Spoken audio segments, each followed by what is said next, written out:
What's up, everybody? Thank you for joining us on another episode of Non-Applicable Podcast presents rumors and stuff. Yeah, rumors and Fantasy fantasy booking. booking. I don't have. I'm Chubbs. I don't have on one take.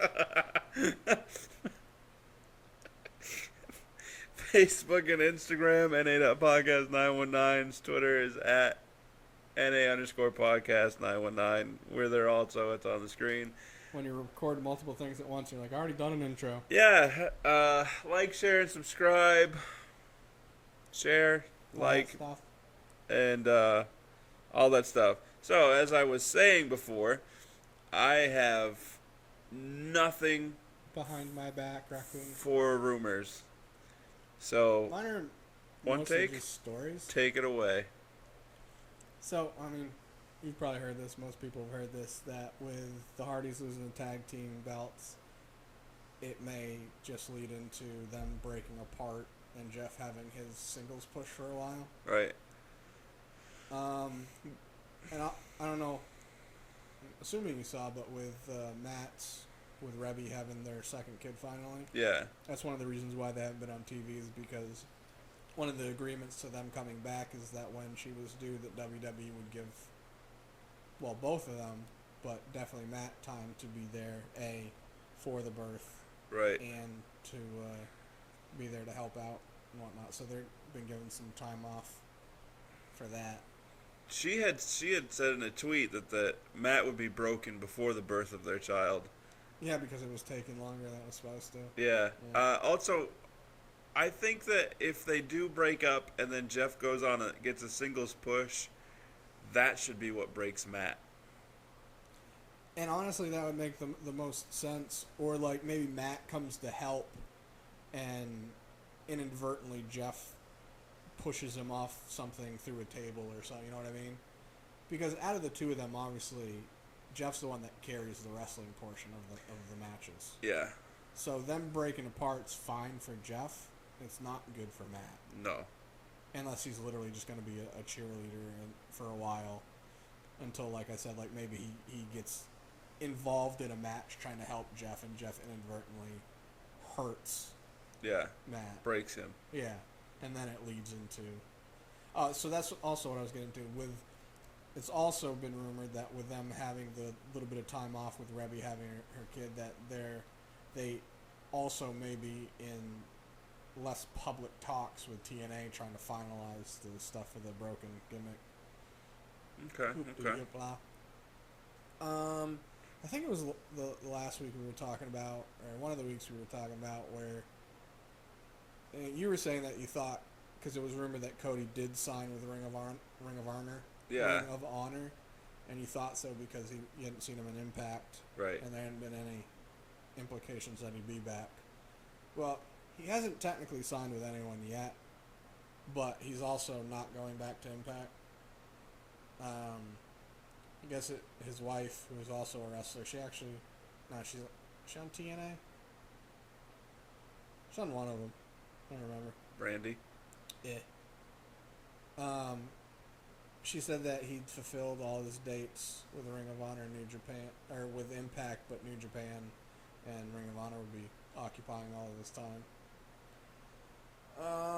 WWE is remotely rumored to be freaking out. I say freaking out because that's more extensive or extreme than it should be. For their ratings have been dropping, and their contract with USA's coming up. Ooh. Somewhat soon, so there's like that might mess with other the money amount that is involved in Right. the contract in general. I think that hurts the network people more, because if they do it, they'll probably raise the price of the network, because they already have is it 1.5 or 1.8 million subscribers to the network. Yeah. So that's basically half of what their viewership Why don't on they average just? normally was. I mean, it say contract ends with USA Network. Right. Does I asked this question, but I'm just gonna keep on talking after I ask it. Does it also end with Hulu, which is partnered with USA? And why wouldn't you just let it end and then just start doing what you do with your pay-per-views and just air all your programming on your own network? That's why I said that freaking out was a little bit of an extreme sense, because obviously WWE's set up with the network where they might not have 3 million to 4 million to 5 million viewers per week. Right. But you already have like 1.5 plus million people already. Yeah. And if you have people that do watch it on TV and like it and just don't have the network because they're like, whatever, it's only for pay-per-views, I don't care about the other shows. If your main show is on there, it's probably going to bump up that number too. Yeah. The subscription number, that is. Yeah. Well, the other thing is that people don't think about, or most people don't think about, I know you said something about it before, is that some people get into wrestling by accident because whatever show's on after wrestling, they're set to watch and wrestling's still going, so they'll be like, oh, that was, I was entertained by that, I'll start checking that out. Right. So, I mean, I guess that would technically be a downfall of not being on TV, is you wouldn't have that opportunity. Well, what if you had your programs syndicated and you could air the replays on like a lesser known network that would be cheaper? Or they could even just do it on Hulu. Yeah. I don't know. Because I mean, there's still there's still a lot of people that don't even have cable, right? And just go based on Hulu and the network, because they've had cable once before in their life, and they're wrestling fans, right? So they'll. Oh yeah, so there's a lot of people that like WWE, but don't want to watch a 3-hour show, so they'll either only watch the WWE's YouTube page because it's all condensed and just the main parts, right? Or find the clips that they want on Twitter and stuff like that, which I understand, but I can't imagine doing that, just being like, oh, I just got a 2-minute cut down condensed version of a 15-minute match. Yeah, especially depending on who's in the match. Well, yeah, and also to me, it's like I've said to B, because how Hulu cuts out stuff instead of just commercials, they actually cut out parts of the show. I don't like the thought of somebody deciding what's important and not important to what I'm viewing. Right. That just is ridiculous to me. I agree. Let's see what else I got. Seth Rollins is rumored to be up for, not only, but up for the new 2K18 cover. Okay. I vote Undertaker. Obvious reasons. A lot of people have. I figured him... Or Kurt Angle. Kurt Angle, and as far as actually wrestling, Finn Balor, obviously Seth. Could do Finn Balor, and then the deluxe version is the Demon. Thinking they should put the Rock and Roll Express on it. Have them have their retirement party, have one last 2 Raw match, because they're still wrestling. Yeah. And they were inducted into the Hall of Fame last year. Just a thought. Even though I knew this but forgot, Vader's still wrestling. Yeah. With his heart problems. And beat up body. Yeah. Because he's huge and it's bad on his joints and right. Heart problem. He's supposed to be planning to fully retire now. Thank God. What's all I have for him? I was never a huge Vader fan. I didn't. He was entertaining. I mean, he was more of an intimidating factor back in the day. Yeah. I remember being younger and being like, man, that guy's creepy as hell. But he definitely did some stuff that you weren't used to seeing out of big guys. Yeah. Agreed. Let's see here. Oh yeah, so Braun Strowman's technically been advertised for shows this month. I think the 18th or the 28th. House shows. Right.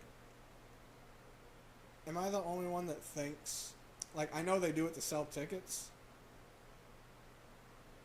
but I don't, like, even if he is going to be there, I don't feel like they should advertise. You can't say that you got a superstar that's out for 6 to 8 months, which is just a work, and then advertise them for shows a couple weeks later.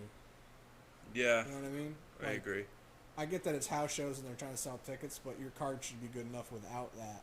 Well, also, even if it is a work, the idea was him coming back sooner than his projected return. Yeah, they're using the 5 to 8 or 6 to 8 months. I think 6 to 8. Yeah, that was the work number. They were just doing that for Gits and Chiggles. The original 5 to 8 weeks was the legitimate time frame. 6 to 8 weeks. I'm sorry, I'm getting it all confused because of the months. Whatever the original weeks, yeah. Yeah, weeks. So they were saying that he was going to be back for like months, right? Opposed to they were using that for the storyline, opposed to in reality he's planned to be and is on target still, right, to be back within the. So when he comes back, do they say, oh, he's such a monster among men that he's back so early from this injury? More or less. Yeah, That's why it was rumored that he was possibly going to interfere in the July pay-per-view. Stupid. Depends. What if he interviews and Joe wins? If he interviews and Joe wins? Yeah, interviews. Interferes. I would be more okay with it because I feel like that would help set up Brock versus Braun at SummerSlam better.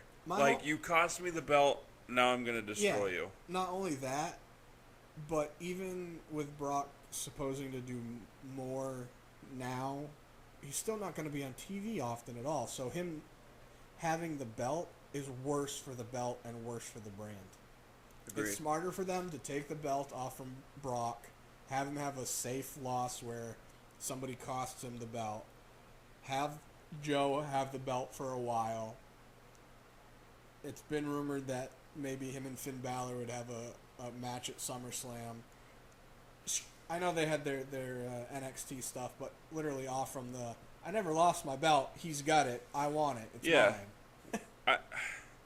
Which I really want them to keep doing that angle where Finn just can't seem to get his title shot, and then he just forms together with the club and just says, you know what, I don't even want my title, I'm here to run through people. Yeah. But either way, Brock should lose the belt in July, and then get it back, however, at Survivor's Series or something. I'd say Royal Rumble. Yeah, I was trying to remember the pay-per-views before WrestleMania. It's close. Survivor Series is in November. Royal Rumble's in January, so... Either or. Extra month having it might make him losing it to Roman at WrestleMania seem a little bit better. Yeah, I know that there's plans for him to defend it against Seth Rollins and defend it against Finn Balor. There's no plans at all for Bray Wyatt to be in the main title picture. And, dude, so here we go. Joe wins it, and instead of it being Finn, which I'd rather it be, especially with it being at SummerSlam, have it be Joe and Bray, which would make sense because of their interactions throughout this 5-man stuff. You know what I mean? Yeah. So it makes sense. I mean, it would suck for Joe to win the belt and lose it, but in the same. Yeah. You could also find a way for him to not lose it clean. Let him keep it through SummerSlam. I don't know. I guess we just have to wait. No, because I say wait until Mania or after Mania next year because Brock won't have the belt because Roman's going to beat him and he'll have it. But then they're going to let Roman hold on to it for way too long. And it just... They need another belt. They need a TV title. Uh-huh. I know I keep saying it and people are probably getting sick of me saying it, but it's... Yeah, it's funny because we're both non-advocates, not Paul Heyman, of everyone gets a trophy, participation trophies. But this isn't that type of scenario. No, this is rewarding people that deserve it. Yeah, this is where you have a ginormous roster, and you legitimately have 4 to 6, maybe 7 guys going after 2 belts, and basically 3 of those, more than half, getting pushed to the side and never getting a chance at that or any other belt because there's only 2 on each brand. Right. Opposed to the length of your show and the size of your roster, it would benefit everybody in so many aspects to have a mid-card, lower mid-card belt, like Yeah. the TV one. Like I was saying last week, or Wednesday, or whenever the hell I said it, it would lend to so many more opportunities where you could be like, the crowd really likes this guy. Let's put the TV belt on him and see how they react to him as the belt and see if he can do anything with the TV belt. And if he doesn't, he's going to lose it and we're going to give it to somebody else and see if that goes. Like, it would afford them the ability to try stuff that you don't want to with the main championship and the U.S. or Intercontinental one because you don't want it to lose its prestige. Right. Where if it's a TV belt, it's a TV belt. You can make it prestigious and make it be like, that guy made that belt feel important. Or you can be like, guy's got a belt, whatever, somebody else got it. And being the television championship, it could be defended every week. And then, because, if there's like a title defense for one of the other titles before a pay-per-view, because it happens so infrequently, it's like, well, unless it's the Raw Women's title and it's Charlotte and Sasha, that the champion's going to retain heading into the pay-per-view. Because why would they screw up that match? If you had the TV title, you could have it defended every week, and you really wouldn't know who was going to win it. Yeah. You could even have it be an open challenge at the pay-per-views, so it just would not matter who was winning it during the show. And it would add some, I don't know who it's going to be against. Right. Add some variety and some surprise to. Yeah. Then when you start calling up people from NXT to the main roster, you can make it even more of a surprise. Yeah. That's what I'm saying. They could do so much with a TV title on both shows. We're geniuses. It's not brain surgery is what the problem is. And it's the same, for me, it's the same additive of what I think of for having factions. Where if you have a 3 to 5 man faction, whoever the whoever the lowest person on the totem pole of the faction is. Right. Having them on a faction allows them to be on TV, getting TV time, getting experience, learning from who they're in the faction with. Also gives you the opportunity, since they're the low man on the totem pole, if they don't, like Apollo Crews, for example, doesn't have, you don't know what they're doing with his character. In a faction, you can mess around with stuff and see what gets reactions. Yeah. And go, all right, nobody reacted to that. There's no social media talk. Next week, we're trying something else. Same thing with the TV championship. All right, we're going to put it on this guy because the fans seem to like him, see how they react, and we're going to try some things with him having that TV belt and see what gets reactions. Yeah. It gives you something to experiment with that isn't as prestigious as the U.S. Intercontinental belts or the Universal or SmackDown Championship belts. But it's still a championship belt, so it has meaning to it. Yeah. But it's okay to kind of mess around because it's not the full upper echelon prestige. Right. It's not brain surgery. I don't get it. I mean, you could even, and it would make your mid-card feel more important, too. I know they're not going to bring back the hardcore championship because they're... hey, we just have a match that happened, but there was no real reason for it besides they didn't like each other. Right. They're not fighting for anything. Yeah. I know they're never going to bring back the hardcore championship because they're past that. It'd just be the core championship. But when that was a thing, I mean, obviously it was created and given to Mick Foley as a sort of like a joke. And it really had no prestige to it whatsoever. Right. It was just it was an old WWF title that got smashed. that was broken, and it had tape. Scotch tape on it, and not Scotch tape, the duct tape. Yeah, no, it was Scotch tape, not the clear one, but the white beigeish tape. It was like thinner than duct tape. Yeah, I can see it in my head. I want to call it Scotch tape. Either way, it had that on it, And it was nothing. It was a piece of crap. Oh, it was like the packing tape, right? No, because that's clear. Or are you talking about the brown? I The don't brown know. one. I remember it. Obviously, I remember. It's the belt. like I can see it in my really head, but narrow um, labeling tape, I guess you could call it. yeah. Kind of like what they wrap your hands with or their wrists. Oh. Either way, it had no prestige, and then they decided to have it be defended 24 hours a day, 7 days a week. Right. So you could go into an episode of Raw, and they're like, oh, by the way, what just happened yesterday while nobody was watching? So-and-so went to somebody's house and pinned him while he was asleep, and now they're the hardcore champion. Right. I mean, it added something It's to comical, yeah, but also adds to the you don't know. right. I wouldn't even mind if they did something like that with a TV title. Yeah, they need some I don't know what's going to happen moments. Right. Which they don't seem to, besides the Jinder one, which also wasn't a huge surprise based on people knowing with the India. Yeah, part of me was like, they're not going to do that. There's no way that they're going to allow that to happen. And then they did, and I was just like, oh.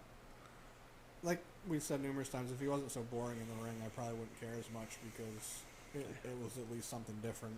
Yeah, and if he wasn't on steroids. That's diet. And a lot of soy.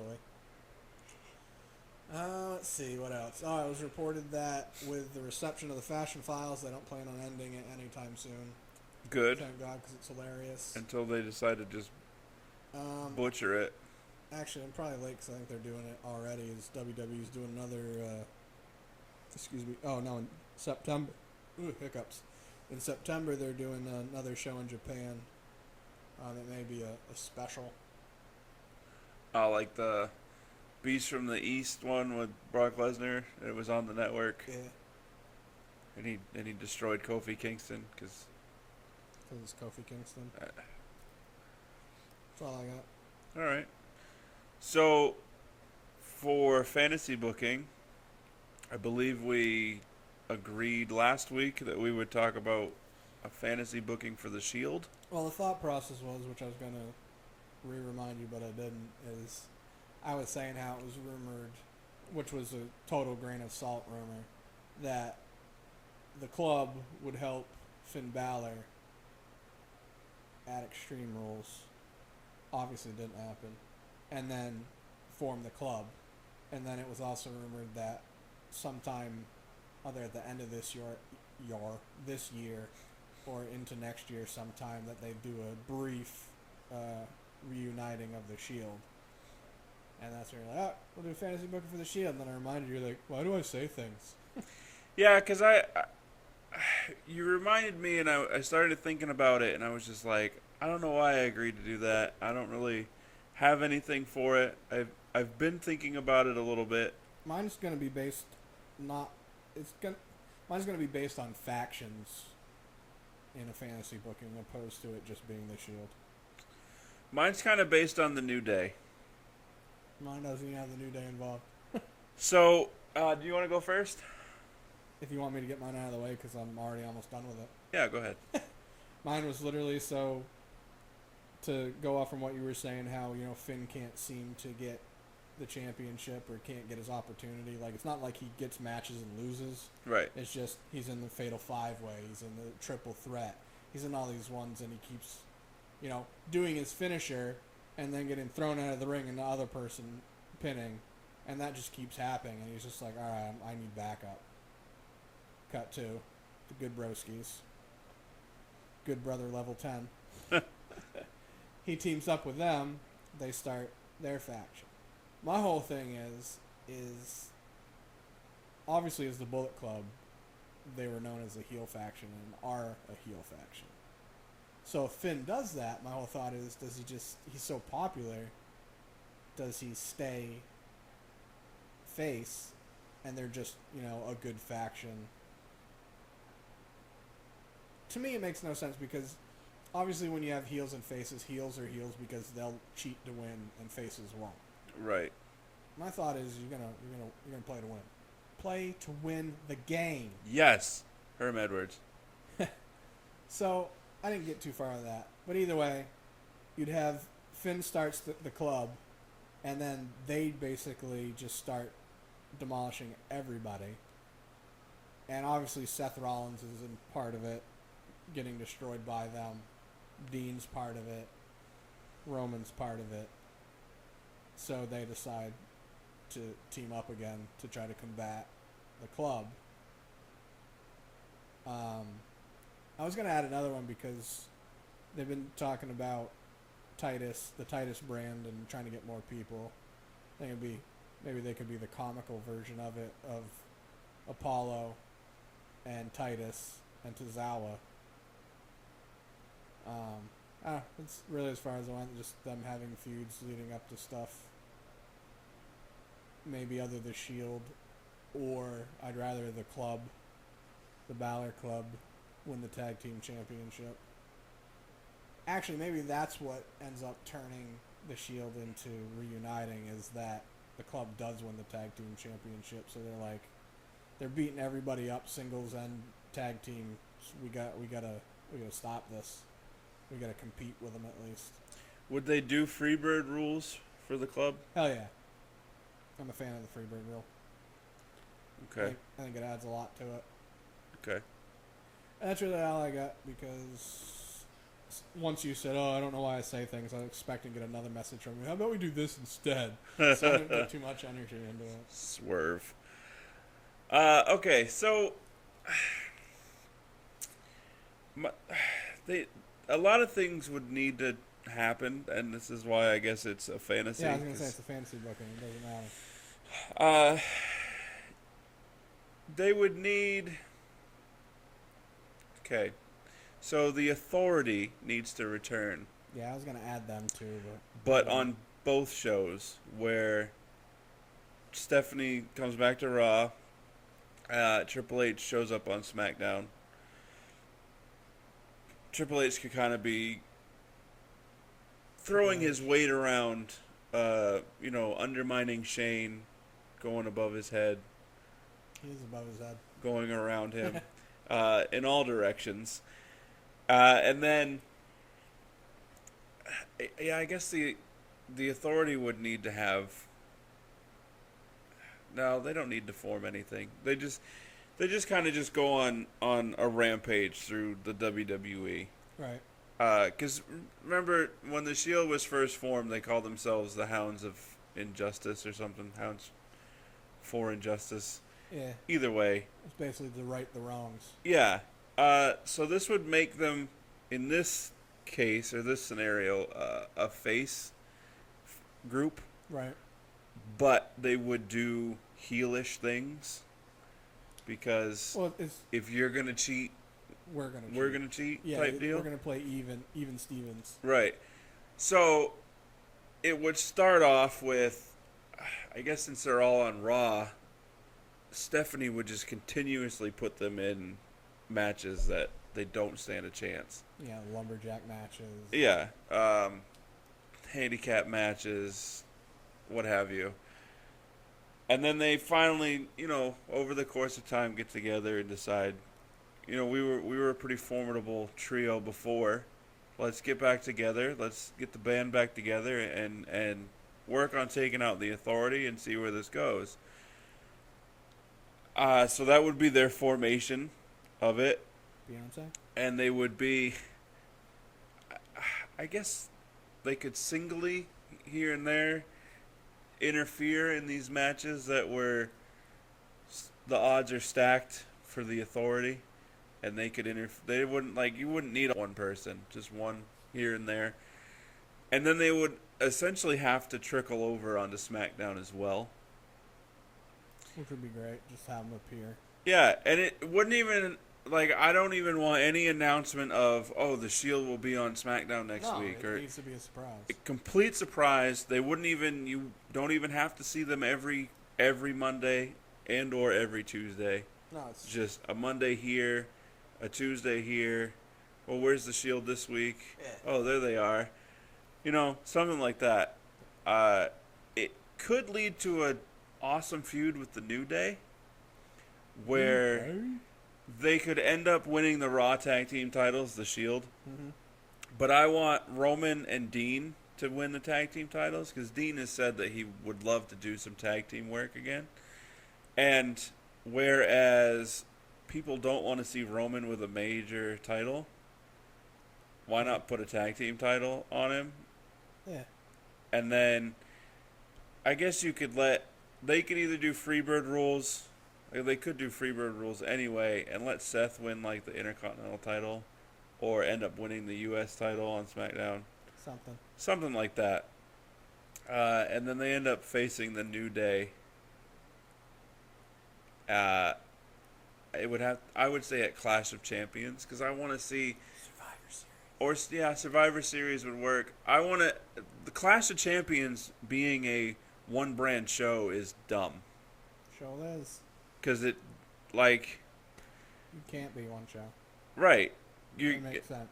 Because what was last year? The main event was the U.S. champ versus the Universal champ? I don't remember. No, it wasn't even that, because it was... Either way, it would need to be a joint show. You have the Raw champ versus the SmackDown champ, the U.S. champ versus the Intercontinental champ, tag champ. And you could have the Shield versus New Day, which I think would be a pretty decent match. You tits. I guess, and then after, they could, force the Authority kind of out, and then they could Batista comes back. They could just say, we've done what we were supposed to do, let's go our separate ways. Parting is such sweet sorrow. Yeah. Or they just, we'll keep the tag team titles as long as we can, and whatever. Yeah, they part amicably, opposed right.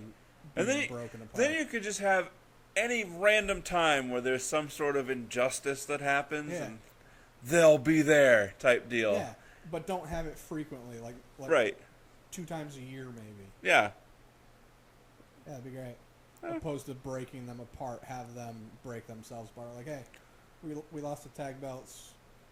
Authority's done. Deuces. Yeah. See you next week. I'm okay with that. That'd be cool. So that's... It's not how story writing in WWE works. You have to have an end finish to stuff. Well, then, no, I don't know. No, it's fantasy booking. It could be the way you it would want make no sense for... Well, I guess at the end of this, you could have Roman turn on them and then go full heel, because I think that would help him a lot. But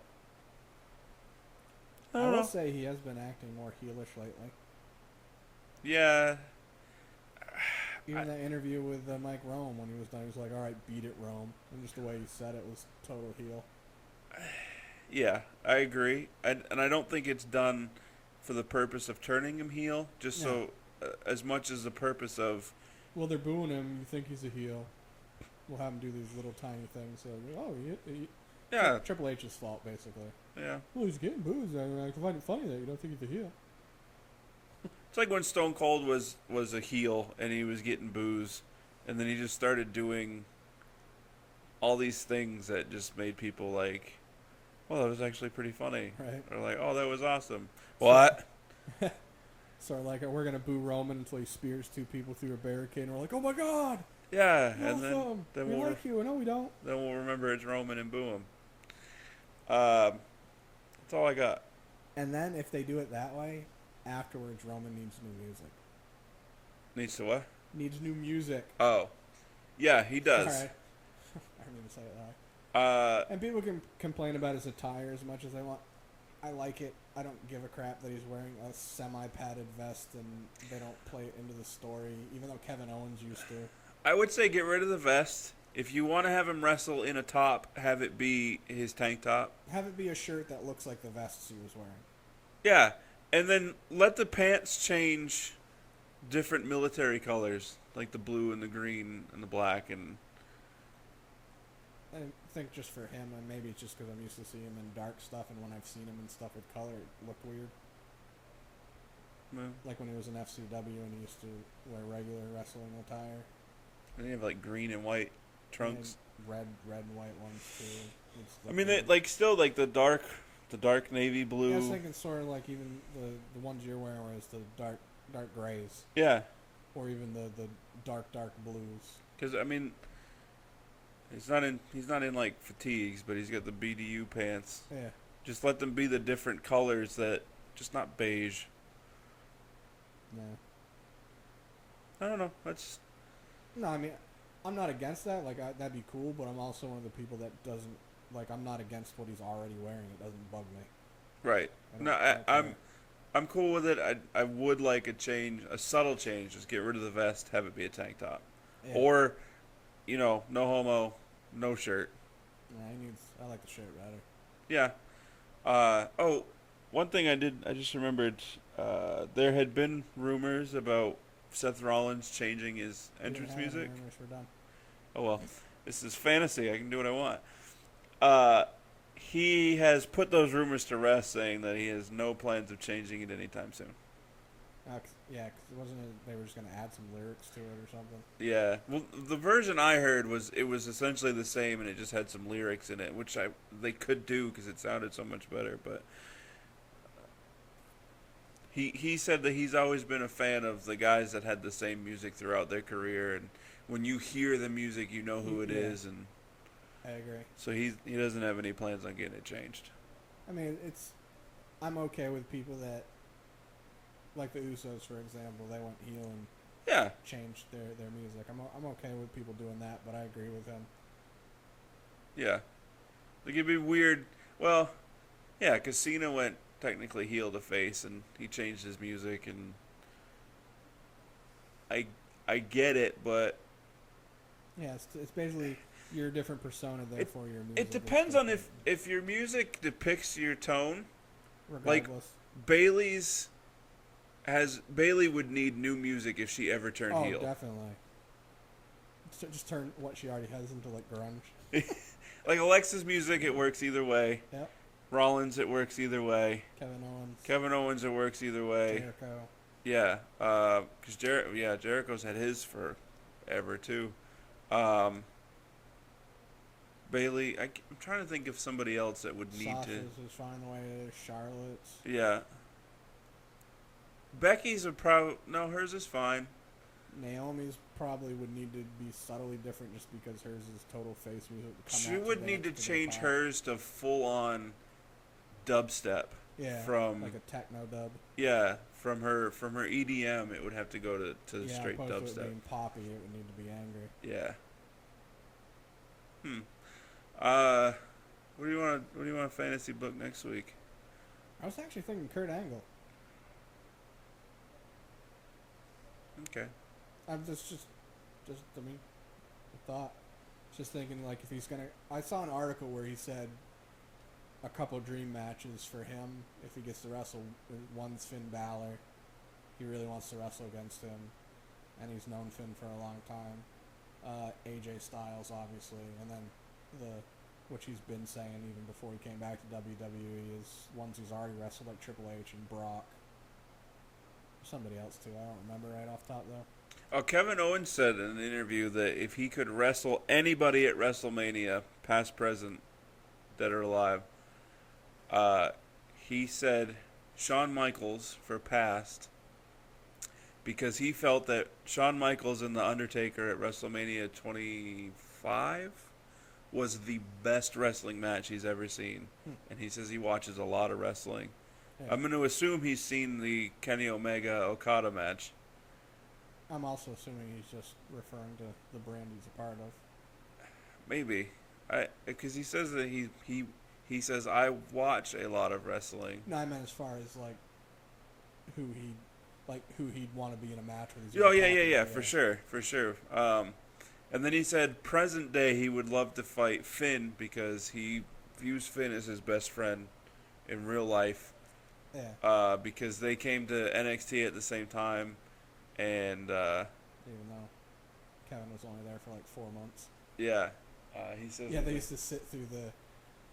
They don't do it this way anymore, but even if you were an established wrestler and they signed you and you went to NXT and you went to the Performance Center, you had to go through like the learning process again and sit through it and go through rolls and bumps and all the stuff that you obviously already know how to do because that's why they signed you as a right, like proven wrestler. See, And he said him and Finn used to just sit there and just be like, oh, I guess at least we're not getting, we're getting a break. Yeah. Rest up. That's where, like, if you're a true professional, that's great. I'm the type of person where if I'm bored by something and not challenged by it, I'm not giving you my all. Well, they don't do it that way anymore anyways. Well, that's good. But Because if, say I was an established wrestler and I came over and went to NXT, was in the Performance Center, I would just not take it seriously, and they would probably think that I was garbage. it would be one thing if, like, you were a young guy. Like, say, for example, Leo Rush. Yeah. He's 22. Yes. Like, say he came in, they sent him down to the Performance Center just to see if there's things that they feel they need to, tighten up with his knowledge. Yeah. And, like, how he, like, does things. Like, hey, if you do this, it'll be better for you physically. It'll be better for, the moves that you do for this and that. Right. And also to help be like, all right, yeah, we signed you because of you, but this is the WWE. There are certain things that you can't do here. Yeah. So that makes sense to put him in the Performance Center, have him go through some things, maybe like a day or two, just so you can get a feel for it. So you can be like, all right, we need to have him work on that more, so it's more fluid and more. I can't think of the word. Like when you practice to get better at something. That's it. But Natural? Yeah, make it become more of a natural thing where it's like, hey, when you do this, you kind of roll weird. Right. And it's not a good form or good for you. I'm just saying this out of example, not meaning anything like Leo Rush needs to do this or that. I was just using him for an example because he's young. Right. Oh, one last thing, and then we can end this, I guess. Taz, on his podcast and his show, said that he would. You remember the WCW War Games? Of them. Where they had the two rings next to each other, and it was the two cages. I don't remember. I know of them. I don't remember any. He of the said matches. he wants to see that come back, and in that match, have it be the Cruiserweight division versus the UK division. Because he thinks, obviously you'd have to pull the leash off of both. A lot. But he says, if you pulled the leash off, or you let them off the leash, they could do some incredible things in that style of match. So I think that would be cool to see. Yeah. Even if somebody out there was a computer programmer or whatever, or designer, made a CGI version. Yeah, and then got a hold of us and work with us for free because I have so many ideas for animations that I can't do myself. Yeah. But yeah, so that's it. Bye. Facebook and Instagram is na.podcast919. Twitter is na_podcast919. Air quotes. We're both there. Like, share, and subscribe. Look at our other stuff also, and like and share that stuff. And okay, deuces.